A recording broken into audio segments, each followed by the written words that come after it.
first of all, I don't know that it really affects Jalen. Right. To be honest with you, Derek. Right. He's an unusual guy. Mm-hmm. His father was a coach, comes out of, Channelview High School in Houston. Mm-hmm. Could have gone to any of the big schools in Houston in high school, but he wanted to play for his dad. Yeah. I've been around him quite a bit. He's just an unusual guy.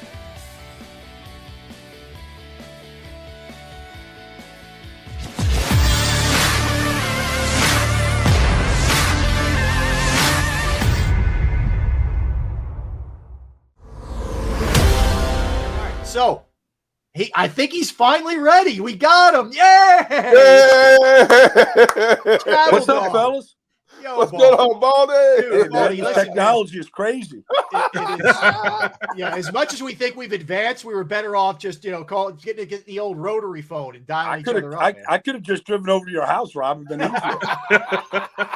doubt. So I got to ask you, man. You're in the lab right now. I'm assuming, right? You are. Okay. Yeah. So what film are you breaking down today? I was watching Chad Mumma from Wyoming. He reminds me of Logan Wilson, who came out of Wyoming 2 years ago. He's almost the identical, stats, and production and just his, overall metrics, about the same. And Logan's, I did a Bengal preseason games this year. I knew he was a good player. I didn't know he'd end up with 5 interceptions and, help lead the team to a Super Bowl. But Logan's a good player. And this kid, Chad Mumma, is he's identical to him. Interesting. But let me ask you, Baldy, because we were just touching on something. You brought up, the Super Bowl. I'm thinking of the Rams while you bring it up. Not that they haven't drafted well with guys like Aaron Donald, et cetera, but they sort of threw conventional wisdom out the window when it comes to just cultivating through the draft. And it paid off. They went for it. Who knows what happens 2-3 years down the line? Do you think we're going to see more teams trending that way? Or are people still going to say, look, man, you got to build through the draft. You got to value those draft picks? No, I think we're already seeing it. First of all, yes, the Rams have surrendered first and second round picks for, Jared Goff or, Von Miller, whoever they've traded for, Jalen Ramsey. But, Nick Scott was a 7th round pick out of Penn State. I thought he was their best safety last year. Rob Havenstein was a 4th round pick at right tackle. He starts every game for him. You go through the list of guys. Brian Allen, the 3rd round pick at center. You just go through the list of guys that they've hit on. In the middle rounds or late rounds that are starting for them or playing a significant amount. So while they have surrendered some top picks to get Jalen and, to get some, to get the quarterback, all that, they've hit on their other picks though. So, but other teams are looking at it right now going, let's get proven players and let's build with guys that we know can play and have played at a high level. Hey, Baldy, why do you think, and this has always just boggled my mind, when you talk about how the Rams hit on players in the middle to lower rounds, you look at teams that have also had that kind of success, the teams like the Seattles, the Green Bays, the Baltimores. What's the difference between those teams finding those diamonds in the roughs in those middle to late rounds compared to so many teams that consistently miss in those middle to late rounds? Well, I think the volume of picks helps, Derek. Like the Ravens have 4 4th-round picks this year. Okay. So, with 4, now they've had that before. And, sometimes, a 4th-round pick basically has about a 25% chance of becoming an NFL starter in this league. So it's not the highest percentage, but if you have 4 of them, maybe you can get 1 or 2. Zadarius Smith was a 5th-round pick, who's I still think can lead this league in sacks. He's up in Minnesota now, but he's just a great kid and works really hard and he's gotten better and better. So, I think volume of picks helps, but, Seattle, obviously, when you pick Bobby Wagner with the 2nd round and you pick Russell Wilson with the 3rd round 10 years ago, they struck gold with both those players. Actually, Robert Turbin was a 4th round pick that year and he started at running back for a while. So, it's just really a question of just doing your homework and, sticking to your board, just sticking to it, Derek. And just knowing how to evaluate these guys and where to slot them and where to pick them. Some teams are just better at it than other teams. How much homework do you think the Eagles have done really to go into this season to be confident in Hurts and really, evaluating the quarterback situation, these other guys coming out this year? I just don't see the quality of quarterbacks that's better even than last year. And if you look at these guys this year, I don't even think they're better than the guys that they're not playing in the NFL right now from last year. They're still on the bench. So I don't know what's their evaluation of these new guys that are coming out this year. What do you think it is? Well, I think it's pretty much a consensus right now, Barrett, that Kenny Pickett. He started 49 games at Pitt. He beat the University of Miami as an 18-year-old freshman, making his only start that year. I mean, he's got a lot of starts under his belt. There's a lot of things that you like about him. I think he's very pro-ready. I think you're going to see that in the draft too. But Malik Willis, he looks like he's Jalen Hurts to me with better mechanics of throwing the football. Mm-hmm. His movement is outstanding. You could see that, like a lot of guys that are good runners with the ball, he probably breaks the pocket too early. But I think if somebody spends a year really working with him and coaches him hard, I think Malik Willis is going to be a top-line starter in this league. And I think a lot of teams look at him like that. It's just a question of, how early do you want to draft him? You want to draft him at 6 with Carolina, you draft him at 20 with Pittsburgh. Just a question of where they're going to take him. But I think both those guys have a chance to be quality starters in the NFL. Yeah, Baldy, with the quarterback thing, you get a sense that we've been talking about this quite a bit, but that the Eagles don't love Jalen Hurts. And tell me if you disagree with that assessment. That said, how likely is it that they maybe use one of those first 2 picks? I know they had Matt Corral in, they've had Pickett in, who you mentioned. How likely is it that they would use one of those first 2 picks on a quarterback? I think it's unlikely, Rob. I guess they could shock us all, but I just don't see it. I think that's why they traded with New Orleans to get their number 1 pick next year. I think they've got some artillery next year if Jalen Hurts doesn't work out. But I think they like the person. I think they like what they have seen as far as just his upside, his improvement. And I think they want to continue to work with that. I think they like the backup that they brought in from Jacksonville last year, for what they have right now. And so I think they're going to continue on that direction this year. Now, it might all fall apart next year because they got to see better growth from him as far as, being able to throw with better touch. And I think if they feel like if they can surround with better players, that you're going to see a more improved Jalen Hurts this year. Hey, Baldy, do you think the Eagles have done a pretty good job in terms of shielding Jalen Hurts from a lot of the outside criticisms? Think about when you were 24 years old and you and Barrett were playing the game at the highest level then, but you were playing it as offensive lineman. We all know that the quarterback is the most magnified position in all of pro football. But when you think about from the time he was named a potential starter last spring, even, he's always had to look over his shoulder. Where they're going to bring in a Deshaun Watson. Then they bring in a Gardner Minshew. Fans in Philadelphia loved him one week, hated him the next week. And players who tell you, I say this all the time, players who tell you, I don't listen to the outside criticism are lying, because either they do listen to it or they have somebody close to them telling them about it every day that feeds them that stuff. Now here he comes back again. Okay, he's the man for now. That's a lot of pressure for a 24-year-old to carry, Baldy. Do you think the Eagles have done a good enough job in terms of shielding him from all the outside noise? Well, I don't know. First of all, I don't know that it really affects Jalen. Right. To be honest with you, Derek. Right. He's an unusual guy. Mm-hmm. His father was a coach, comes out of Channelview High School in Houston. Mm-hmm. Could have gone to any of the big schools in Houston in high school, but he wanted to play for his dad. Yeah. I've been around him quite a bit. He's just an unusual guy. I don't know that they can really shield him. Philadelphia's Philadelphia. I don't know that you could just say, put a barrier up and you're not going to hear this stuff. A lot of people did their homework on Deshaun Watson. Right or wrong, a lot of people did homework on him. Gardner Minshew was a guy that, was available. And so they needed a backup quarterback with Flacco gone to the Jets. So that filled a role. I don't feel like he feels threatened by any of it. But I think that no matter what they did, Derek, to be honest with you, if they went out and drafted, like Rob suggested, if they drafted a quarterback, I think he'd go compete with them. I just think there's a lot of guys, obviously we've seen it already. Baker Mayfield, we've seen guys that Carson Wentz. Guys don't want to be challenged. I think this guy is open to a challenge. And I really, regardless of the situation, that guy's just wired a little bit different than most of the other people at that position. Hey, Baldy, that said, what are you prioritizing? If you're sitting there with the 2 first rounders they have now after they made that trade, if you're the Eagles, knowing what you know from last year, what direction are you going and who's likely to be there to grab for them with that first pick? Well, it's a really deep draft in edge rushers. I know that, they signed Hassan Reddick and, they're bringing Derek Barnett back and, they got, Fletcher on a 1-year deal. But to me, this would be a draft where, you'd want to go get one of these guys. I mean, you can slot them any way you want, but it's deep. It's probably 8 or 10 guys deep that I think can play. So I think that's probably going to go with one.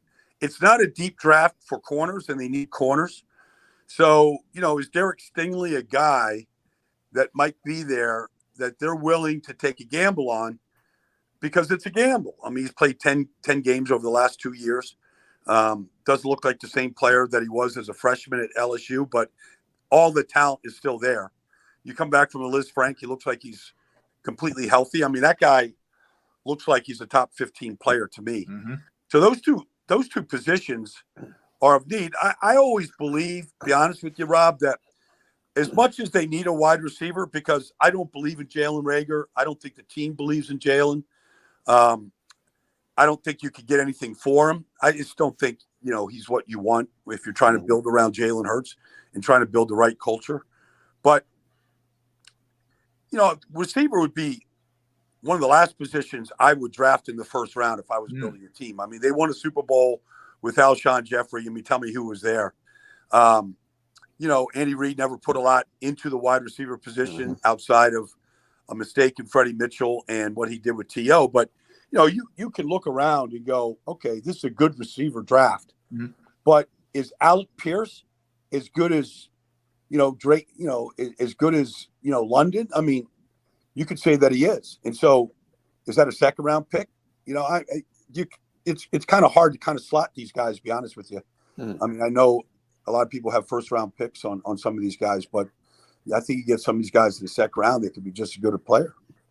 Yeah, you're looking at when I look at the linebacker position, and we all know the Eagles won't draft in the first round, but I mean, what if? Do you see Dean or the kid from Utah being a guy that's first round potential? Lloyd being first round guys, and could they come in and help? I mean, I think Lloyd is gifted enough to be an every down middle linebacker in this league. I think Dean's a little smaller, but you're dealing with smaller guys because everybody's playing 11 personnel now. Would you warrant them being a first pick for the Eagles or at 15 or 18? Well, I think Devin Lloyd, is a top 15 pick. I don't believe the Eagles will use it on him, Barrett. But I there's a lot of versatility to him. He's not as explosive as Micah Parsons, but he's as you can move him around like Micah.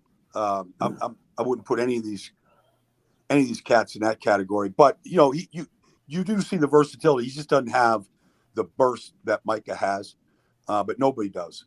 So, but Nakobe Dean is kind of he is undersized and short arms and a lot of things that you don't like, but he is 2 steps ahead of everybody getting to the ball. That's right.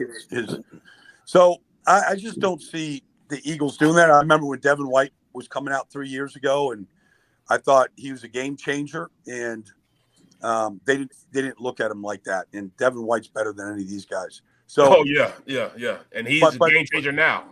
Yeah, but they didn't look at Devin White as being a game changer. So I think they'll continue on the same path that we've seen them on for a long time. Baldy, go ahead, Derek. Yeah, Baldy, if you were in the Eagles front office making the picks, not so much players, but what positions would you prioritize with those first 2 round picks? Well, I would, I think they're really set at the offensive line. But I would always look at the offensive line. I would always draft guys because they got a guy in offensive line coach. It's a proven develop. Mm-hmm. He's proven that he can develop players. Like that's the question that I would have about this staff at this point. And what I would say about previous staffs is they don't develop players very well. Mm-hmm. So, but I would prioritize, guys that can score touchdowns and guys that can stop teams from scoring touchdowns. And so that's that's your receivers, that's your corners, and that's your edge rushers. I mean, that's what I would really prioritize at this point. I would not look at a guy like Jalen Petrie out of Baylor at a safety position, because I think that's a real position of need. But the Eagles have not drafted well at corner. They have gone to the free agent market to find their corners. And that's really all the secondary. I mean, it's been a big blind spot for this entire organization for a long, long time. They have not drafted well at those positions. Why are you not in somebody's front office? I've always wanted to ask you this. Why are you not working in somebody's front office evaluating players for a team? Because I enjoy my life, Donner. Like, I enjoy my life, and you can't enjoy a life if you're, breaking down 800 prospects coming out. Like, you'd never have time to get out and go travel or have some fun. Hey, I enjoy Petrie too, man. Petrie's a good player from Baylor. I watched him against Okie State or Oklahoma State. They don't like when you say Okie State. Oklahoma State, he's bald. Well, he was a Matt Rule. He was a Matt Rule, player that he signed, and he's played all these different positions. He's played strong side linebacker, weak side linebacker. He's played, in the box safety the way Malcolm Jenkins played. He's a great tackler. I mean, he's just really versatile in what you could do with him. Baldy, how far away are the Eagles? I mean, we saw a team last year that, to their credit, rebounded from a 4-win season. They got in the playoffs, but we all know it was a watered-down schedule. You got an extra team in the postseason. How are we to look at this team going into the season right now? I grant it, we're ahead of the draft, and that could change things in a big way. But just how far away are they? Well, I think they're a long ways away from where the Rams are, where the Packers are. I mean, those are the teams at where the Tampa Bay is. I think they're a long ways away from those teams, because those teams that I just mentioned all have a proven winning quarterback. Yep. All right. So that's the question mark, right, Rob? So is Jalen Hurts, can he get into that, not that tier? I mean, that tier is elite up there for, but is he in a middle tier where you can go win 10 games in a playoff game? That remains to be seen. So that's that. And then, defensively, they didn't look like they knew what they were doing for most of the games last year. They played Kansas City. Their safeties might as well have been in Citizens Bank Park where they were playing. Yeah. They were playing 9-man football. So, I didn't understand a lot of the game planning defensively of what they did. And I'm still not sure exactly who they are defensively. So, and then, once they, when they ran the ball 50 times against New Orleans, I felt like, okay, this is who they are. And then they immediately went away from it. And then you kind of hear some chatter about the owner saying you can't win football games that way, that you got to throw it in order to win. So it feels like that 9 wins was kind of a puff piece to me. And they don't look like they're a team that can scratch out 9 wins every year right now, unless they improve the overall talent level of it. And then if there's a real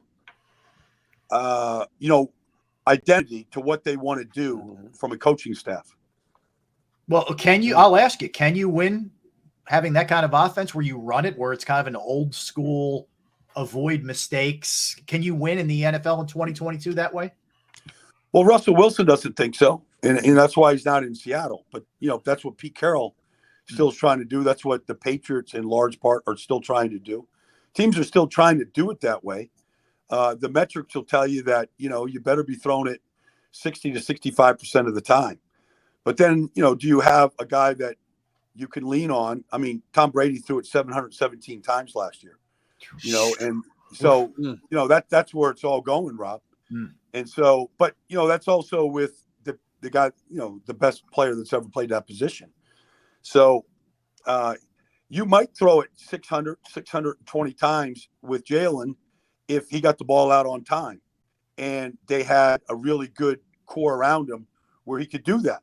But, for much of the year, he was dropping back and just running and scrambling. And that's probably not a good formula right now to be a consistent winner in this league. Hey, Baldy, from what you've seen of Jalen Hurts' mechanics in 2021, can he improve enough to take his game to the next level. I've said that I think he's a great athlete playing quarterback, but can he translate that into being an even better quarterback, or is his skill set such that it is what it is? I believe, the answer is we've seen Josh Allen do it, because there was a lot of question marks around Josh Allen. Now, he went to California during, the pandemic and trained with, certain people out in LA, and his mechanics got better. And now he's as good as anybody in this business. I haven't seen Jalen do that, although he was told to go, work this offseason with certain people, and we'll see how he looks, because he's got to throw the ball with better touch. He's got to be more accurate, and he's got to be able to beat you from the pocket better than he's doing. To say that he can't do it, I don't want to say that, but there's not many guys that have improved from where he's at right now to where Josh Allen is. Not many guys that have been able to do that in this league. All right, Baldy. So I previewed this before you came on. You're known as the travel dog. We know there's always some exotic locales involved in the off season. You work so hard during the season. Where have we gone? We need a little review of where Baldy's been traveling. Baldy's travels. I did. I was in Nassau. I was in certain areas of Costa Rica I haven't been to before. Nassau is a blue zone. They got a high percentage of their population that are 100 years or older. So I want to kind of experience that. I was in Hawaii. Did get it to the Big Island this year. The Big Island of Hawaii, was in Kona. Was diving with sharks and Pacific mantas. I am headed to Medellin, Colombia here in, I don't know, like about 2 weeks. So right after the draft. So I am going to go to northern Portugal, sometime in mid-June. So there's some good spots that are left to be found out here, as with a little bit of time left this off season. Favorite place you ever traveled? Well, I mean, you could put me in the middle of Sicily. I'll be just fine. I could eat blood oranges for breakfast and. Baldy, do you still close your voicemail with Bella Janat? What was? How did you used to close it? I'm trying to remember. That's you got it, Rob. Yeah. Have a great day. See that? Have a great day. That's it. See, Baldy, I don't understand. So you got my start, man. You're the person that got me up in NFL fields. You walked me into the door and got me in there, man. But still, you haven't got me into the travel dog scene yet. So I'm still waiting for that to come. Well, not everybody should be a travel dog. We got to keep it real, Baldy. We can be best friends, and we can do a lot of things together. Not everybody should, jump on a boat and go to Greece right now. Hey, I honestly expected when Baldy came up, I expected him to be online with us with a machete in one hand, slapping down trees in the Colombia, in the Amazon rainforest. Right. He said he's going to Medellin, and I've seen too many narco movies, brother. I respect you. I ain't going to Medellin. I ain't going down there. Hold on. But have you ever put yourself, Baldy, in a situation where you get there, you're excited, all of a sudden you're like, I don't know if this was the best move for me right now, man. Yeah, I've had a couple of those trips. You just got to exit stage right. I was in Thailand one time, and things weren't going real good. And next thing I knew, we were in Bali 2 days later. Oh, so it turned out to be a good little exit strategy. Gotcha. Life can be inaudible sometimes. Sometimes you got to do that, Rob. That's it. That's it. Not audible. What he also wanted to say is, well, Barrett, you're married, man. So you can't live this life. Only the chosen few can live this life. That's well, your bride. She might not. She might not approve of some of the things that might be going on in some of these places. I loved how he eloquently and so delicately told Bear, "You ain't going nowhere on this planet with me." You got to keep it real. I love that. Keep it real. I got to use that. Baldy, can I use that? Yeah, you can steal that. You can steal that, Gunner. Baldy, listen, man. Thank you very much. Our first show, man, Sports Take. Nobody better to have on than you for not only the draft breakdown, the Eagles breakdown, but the travel stories. You are the best, man. I appreciate that, Rob, and I wish you guys all the best of luck. Really, man. Thank you, you're great, and three of the best personalities to ever do it in Philadelphia. I'm sure you're going to have a great audience. So thank you, all bro. the best. If you ever need me to come back, just we'll figure out this technology, Rob, and I'll come on back. Baldy, thanks. Hey, Baldy, Bellinger, man. All right. Thank you, sir. All right. All right. You got it. That's right. One of the best lines Baldy ever told me, I had him on my Gun on One podcast during the football season. I said, Baldy, man, you got like 25 W-2s, bro. I said, man, what? He goes, D-Gun, I like cashing checks. I like cashing checks. I said, I got to use, that's my new motto. I like cashing checks. Love it. All right, so we got to cash a check right now. We'll step aside real quick. We come back. Man, you thought we were done with the Eagles talk? We're not done with the Eagles talk. You thought we're done with the Sixers talk? We're not done with the Sixers talk. We got a lot more to get. And I got to tell you guys, I have a conundrum. I have a sporting conundrum, which I will I'll tell you what conundrum means, and then I'll tell you what my issue is when we get back, because I'm very torn on this one, and I need your help. And I need our listeners' help and our viewers' help. Okay. So we'll be right back. He's Derek Gunn. He's Barrett Brooks. I'm Rob Ellis. And you are in the midst. You are immersed in Sports Take, JAKIB Media YouTube channel.